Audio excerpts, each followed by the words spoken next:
Hapo jana Fred Matiang'i amezindua kampeni yake ya kuwania kiti cha urais mwaka wa 2027. Na mwanzo kabisa akaenda pale nyumbani, akaanza hapo, which is a very positive thing.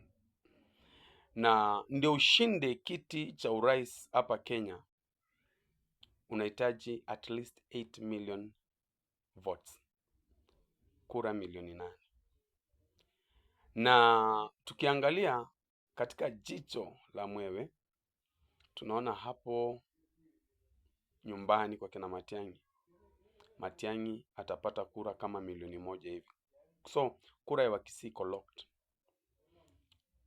Kura ya Wakisii 1 million, that one is locked na iko katika kikapu cha nani? Cha Matiang'i. Lakini swali moja kubwa ni je, atapata wapi zile milioni zingine 7? Ndiye apate zile milioni 7, anahitaji akuwe na kabila zingine kubwa 2. Either Mluya, Mkikuyu, Mjaluo, Mkamba. Na hizo kabila wa Maasai, na hizo kabila ambazo ni kubwa, zimpatie support, fully support.